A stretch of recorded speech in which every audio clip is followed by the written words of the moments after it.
Kolonialisme berasal dari kata Latin kolonia yang artinya pertanian atau pemukiman. Kolonialisme juga dapat diartikan sebagai paham tentang penguasaan oleh suatu negara atas daerah atau bangsa lain dengan maksud memperluas negara itu.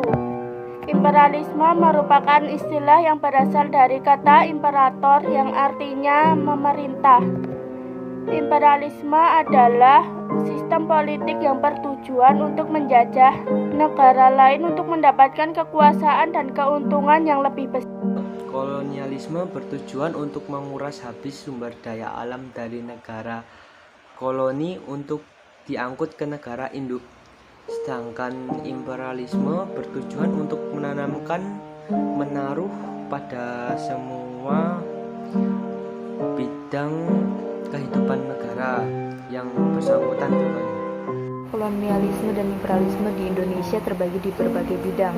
Satu, di bidang politik, yaitu munculnya berbagai perlawanan rakyat Indonesia terhadap pemerintah Hindia Belanda, kebijakan Belanda yang sangat mempengaruhi kehidupan kerajaan-kerajaan yang ada di Indonesia.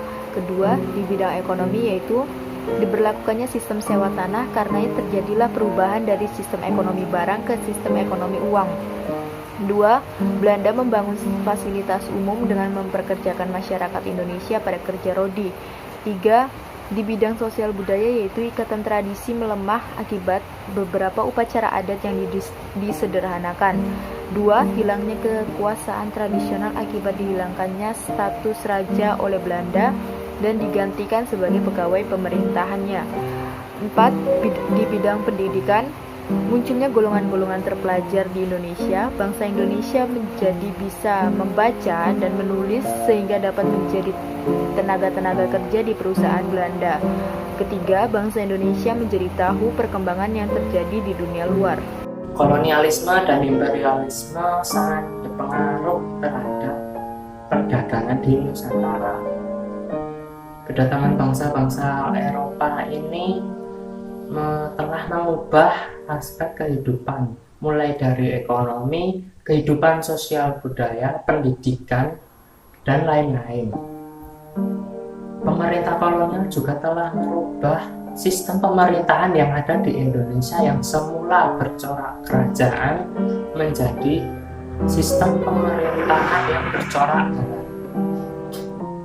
Pengaruh kolonialisme dan imperialisme ini juga berpengaruh di bidang-bidang lain, seperti di bidang politik. Pada tahun 1900-an dibentuklah organisasi-organisasi yang cukup memadai semangat nasional untuk mewujudkan semangat nasionalisme. Dengan membentuk organisasi-organisasi seperti ini, maka dapat menjadi wadah untuk perlawanan terhadap kolonialisme. Sifat dan corak organisasi-organisasi ini sesuai dengan organisasi pergerakan yang diwakilkannya. Misalnya seperti nasionalisme Budi Utomo berbeda dengan nasionalisme Syarikat Islam dan Kinesio Party. Di bidang ekonomi ini masyarakat Indonesia menjadi tahu tanaman-tanaman yang tidak ada di Indonesia. Indonesia juga bisa mengetahui apa itu ekspor dan impor yang sangat berpengaruh pada zaman sekarang.